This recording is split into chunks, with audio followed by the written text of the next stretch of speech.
comes around, yes, straight away. A push and a shove. Marty's gone over to Nickera. It was like red rag to a bull stop. Guess who arrives on the scene? Mahoney's involved. Here's Mahoney again. Reed waving him goodbye, and then little did he know he was joining him going up the tunnel. Welcome back to the Byron Live, everyone. Reed Mahoney joining us, special guest. Mate, I've got to ask you, right, a lot of talk about you're just this yapper, this pest. Can you actually fight or what? Are you just trying to bait someone to just land one and show everyone what you're made of? I think that's what I'm trying to do, see if I actually can throw them or not. But no, I don't think I can. What were you thinking when Big Heathero was sort of shaping up? Was it fair dinkum or was it just a muck around? I thought it was serious at the time, but according from the sources, it wasn't. It was play on, but yeah, I don't know. It was caught me by surprise, but it was pretty funny. It would have been great to see, not for you, but it would have been fantastic. Reed, a fantastic victory against the Broncos. Went there as underdogs. No Crichton, no Adhikar, no Max King.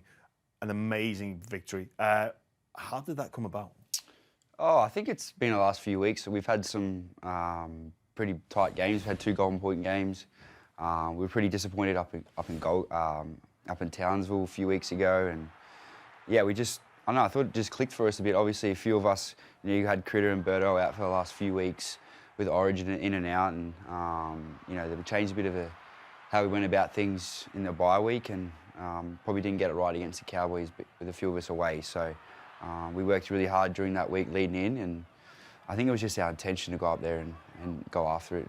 Yeah, the attack was sensational. You pulled apart that Brisbane right-hand side of the field, your left. Was that a specific plan for the Brisbane Broncos, or is that something we're going to see more of the Bulldogs moving forward this season? The passing the ball was just beautiful. I think it's just playing eyes-up footy and just having a look and having the confidence to do it and being brave enough to throw them passes and stuff like that. So it can be pretty scary at times, out of your own end, 10 metres off, and you've got big bodies like Carrigan and Haas coming off the ground, off the line, and then you're willing to pass the ball 3 passes, get to an edge. It's pretty brave from our boys. So obviously we practiced it a little bit during the week, but yeah, it came off.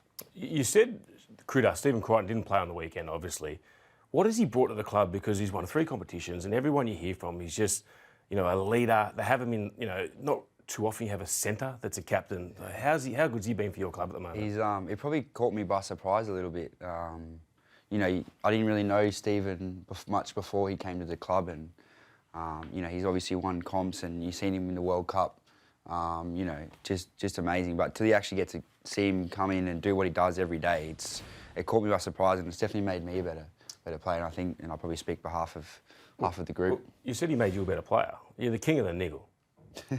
Did he give you a couple of pointers? Because I did see Grubby earlier in the year hand over the book to the new Grub. I think Stephen got it off Luai, who then passed it to me. So I'll say it's from him. I think Michael Innes may have had a hand on that book as well. I did see his fingerprint on there. Reed, just on your role last year as captain, Stephen coming in. For me, it appears that it's changed the way you're able to play your football. Is that a fair reflection? Yeah, I think so. I probably didn't. Obviously, last year, coming to a new club, new coach, there was a lot of stuff going on, and probably went into the season thinking that I had to be this. How do I say it? Like sort of come in there and set up every try, score tries. A lot of pressure. Yeah, and I probably failed that in that way, that I had to go out there and just change the whole team and everything like that. But it was an extremely tough year for myself and the club. But when Ciro told me that he was going to choose Critter, I had no problems. He was apologetic, and I said, mate, this is what's best for the club and for me. So, and I would not want to be led by anyone else than Stephen. So we've seen a lot of changes, not just the captaincy, but where the Bulldogs were at this time last year, defensively all over the shop. What's the change down to? I mean, look at some of these numbers here on the screen. It's absolutely phenomenal what the Bulldogs have done defensively. Like, to be first in terms of the best competition for defending their try line, not scoring tries, it doesn't seem to add up with the missed tackles being 17th. We might ask you to touch on that, but what's been the catalyst behind the difference in the 2 seasons? Definitely this time last year was a few head scratches going on, and but Zero was always just stayed committed to what he was doing. But I think we had such a changeover of new players, and everyone that came into the club was all about making each other better. And I think when you have such a group that's so committed on being the best and wanting to do the best every day, and you know, we're not a big pack, but I guess it's not the size of the dog, is it? But yeah, we just go out there and we work extremely hard for each other, and it's just that commitment every day to, you know, to go after it. And we've gone up against some big packs and got it over. Why do missed tackles not count? Like why? Can you put your finger on why that you are the worst in the competition in terms of the Bulldogs missed the most tackles, but you could make a strong point for the best defensive team in the competition? I'm probably one of those, actually, I reckon. I think if we go after it physically. We get off the line. We're a pressure defence team, and it's just what we do. It's not always perfect, but if someone does miss, it's their miss going hard, and we got our safety mentality where we save our mates' arse. So that's sort of how we look at it. What about where you're at the moment as a club? So, you know, you're in the 8. There's an opportunity to be in that top 4. Have you set a goal for that, or are we just going to say the old cliche? Yeah, I am going to say it. I am going to say it. We don't want to get too far ahead of ourselves. You know, we've got a pretty young group that, you know, there's probably 5 or 6 boys that have played every game this year. This is their first season of the NRL, and you know, it's great to be in this position now, but you know, within 6 weeks, a lot can change.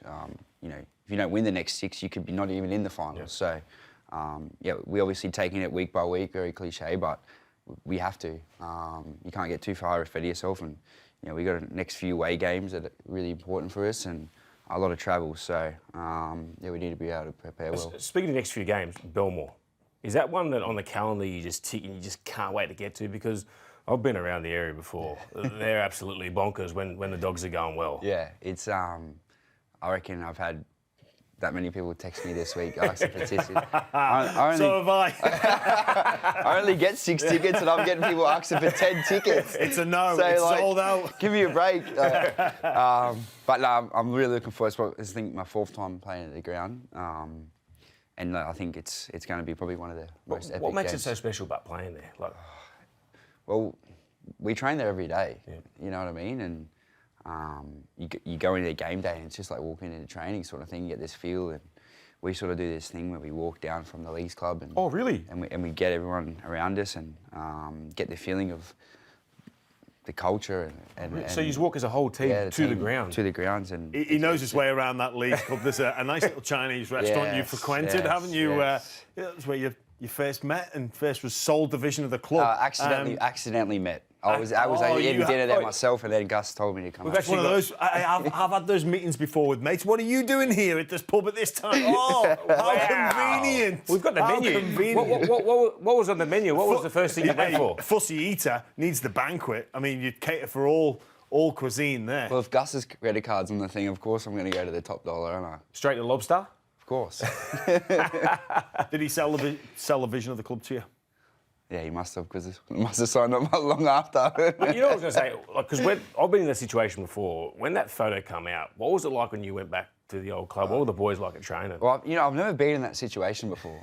I remember sitting there at the table, and my manager sort of gave me a little nudge on the thing. And I was still sitting at the table, and it was already broken, and I was having dinner. And I thought, Jesus, this is not a good start, is it? So it's obviously you have to walk in and cop it from the boys, but I guess it is what it is. You can't really do much about it, is there? Yeah, it sure is, Reid. Well, we're wishing it all the very best in this run into finals. Just make sure you stay focused, and don't forget to take that ball from the play ball. You nearly cost us against the Warriors. I don't know if you heard me from the stands, calling you every name under the sun.